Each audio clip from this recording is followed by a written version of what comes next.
Welcome to episode 3 of my new series, Pokemechs. Basically, we're building Pokemon in the form of mechs or robots. The smaller Pokemon will be smaller to keep the ratio kind of making sense. The bigger Pokemon will be bigger. The bigger the Pokemon, the more detail we can add. Anyway, today I've built Squirtle. Let's do exactly the same as we did on the last 2 episodes. If you haven't seen them, feel free to go check them out. I've already built Bulbasaur and I've already built Squirtle. But yeah, first I'm going to finish the intro, then we're going to go do the build process, then we're going to have a look at it, have a look at the finished product, add it to our collection in the form of a hologram, which is very cool. Suggest you stick around to the end to see them. And I've also added it to the park itself. So enjoy! Right. Step 1. So I started off by making Squirtle's shell. It was not quick, nor was it simple. I started off with a similar build to what I did for Bulbasaur's bulb, so if you haven't checked out episode 1, please feel free to go check that out. But basically we've used a few hinges to create a hexagon shape. I've then branched off of the centre hexagon with other hinges to kind of create that honeycomb hexagon pattern. It definitely could be slightly more perfect, but without making it much bigger, I think that's about as best as I'm going to get it, and I'm really happy with it. When it's on the final product, I think it sells it. I think it looks like Squirtle's shell. Right, let's move on to step 2, build his body. Right, step 2, it's quite simply, it's just the front of his torso. There's not really much to it. I basically just grabbed the shell, I built a body on the front of the shell, and I may tweak it a little bit when we add the arms and the legs later, but for now it's a placeholder. It does the job. But yeah, again, looks better when it's attached to the shell. Right. So I'm not going to lie, it was quite hard to make Squirtle's face, simply because it's just round. But making the eyes look good, very difficult. For now, I'm going to leave it as that because I think it does the job, it serves a purpose. But I am going to come back to this at another point, potentially, after we learn more about how to build things. So if I find a technique later on that allows us to do like slightly better detailing, I might revisit it, but for now, it will do the job. Right, let's move on to step 3, I think. No, step 4, and we'll get this attached to the body. So step 4, I've attached the torso to the shell, and then I've attached the head with a piston inside of the body. The head can be moved slightly higher and slightly lower. I was originally trying to get the head to be able to retract into the shell, into the body. It does not work. There's simply not enough space to do it. And if I was to make everything bigger to fit the head inside, it looks very strange when it comes to like the ratio. The proportions look very off. So I'm going to leave it as this for now. I'm quite happy with it. There's 2 black blocks on the left build. You might be able to see them. That's placeholders for the arms and the legs. So let's get them built up and then we'll assemble it.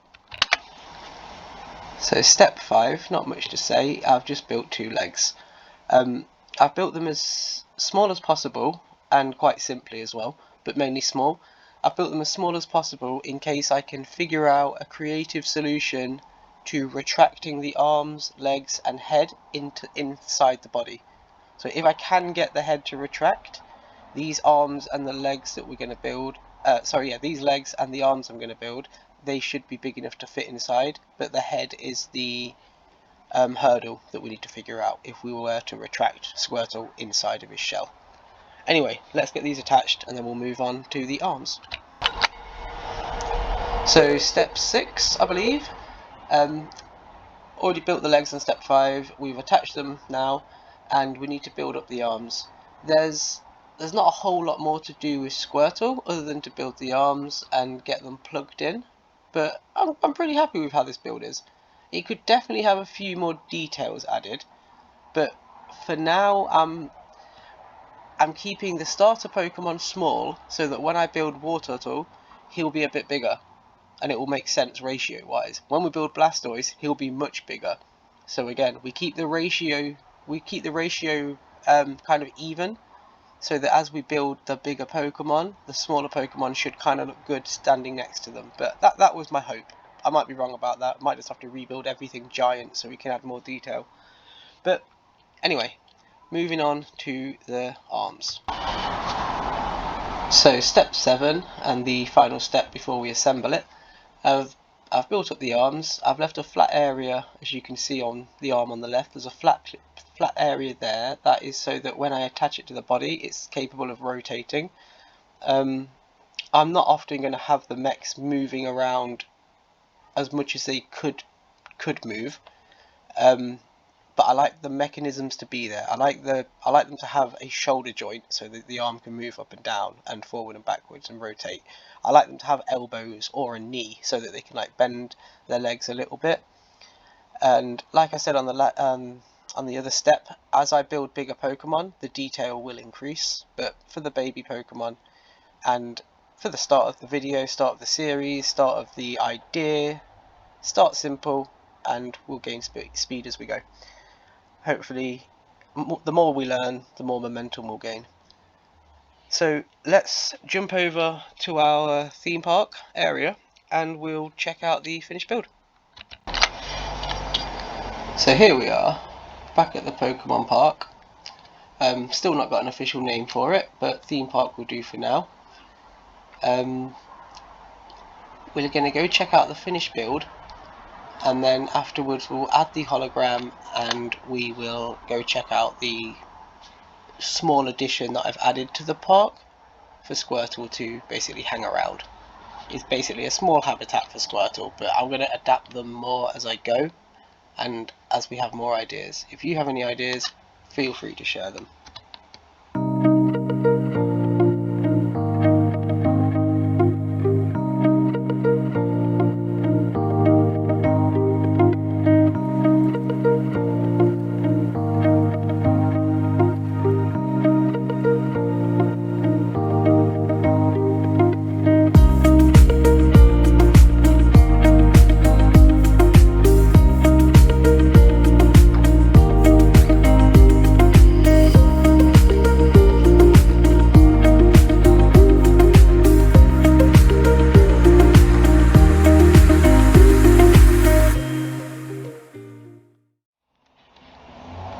Right, so all in all, I was really quite happy with this Squirtle build and how it came out. I'm most happy about how its shell looks. I think its shell is really cool, and I'll be using that as a baseline for Wartortle and Blastoise moving forward. But let's go have a look where we put Charmander. So the last episode, episode 2, I built Charmander, and I've built him like a little habitat to live in, and he's a part of this little island for now. So each time I make a Pokemon, I'd like to add the Pokemon to this theme park that I'm building. Obviously it's big and empty right now, but it will very quickly expand, and before I know it I probably won't have enough space and I'll have to build a new area. But anyway, so we'll go through this little alcove here. It's quite nice, and I built a little cave. And I've put a little fire pit in. I must say it looks better at night time, so I might show it off in night time on the next episode. But yeah, I think it's quite cute. Got Charmander there, he's in his cave, he's got some fire. Yeah, I like it. And then obviously that was from episode 2, from episode 1, Bulbasaur, he's up here. And on the next episode, episode 4, I will have a habitat for Squirtle, and Squirtle should have a home. So we'll focus on Squirtle after we've finished this video. I'll do the next build and then I'll add Squirtle to the park. Right, let's go add him to our collection, into what is essentially our Pokedex of holograms.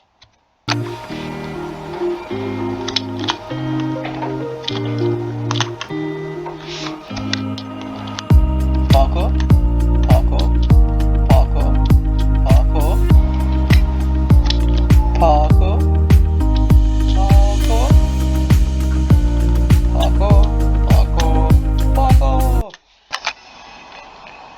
getting quite good at the parkour now, and honestly I'm kind of enjoying it. So we're going to head over to the room that is basically our Pokedex. It's a big room that will soon be full of holograms. Each time we do a build, we get a copy of the build in the form of a hologram and add it to our collection. It's supposed to represent a Pokedex, but yeah, I like it. Let's go add Squirtle. We're going to count them off and make sure we put it in the right place. So we've got Bulbasaur from episode 1. That is where Ivysaur will go. Venusaur, Charmander from episode 2. Charmeleon, Charizard, which means Squirtle will go right here.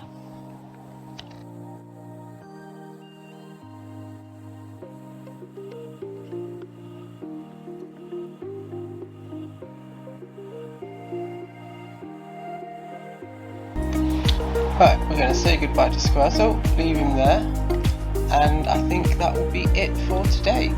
I'm going to try and upload a build every day or every 2 days. It depends how long the build takes and how much time I have. While it is the Christmas holidays, time is more scarce. However, I would like to try and upload one every 2 days really at max. So hopefully, well, it'll probably be on Christmas I'd upload it actually. If I get it finished tomorrow, then hopefully I'll get it uploaded Christmas Eve or Christmas morning. I'll set it to upload, and yeah, I think I'm going to build Pidgey next. So if you want to stick around, check out the next build. I'm pretty sure I'm going to go with Pidgey.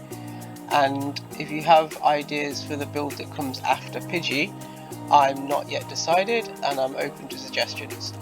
I hope you enjoyed the video. If you want to know anything more, please feel free to comment, ask questions, build ideas, same deal. Comment, leave me your thoughts. Anything that we can add to the park, add to the builds. But yeah, other than that, please like and subscribe if you like the concept of what I'm doing and you want to see more of this sort of content. Thank you. Take care.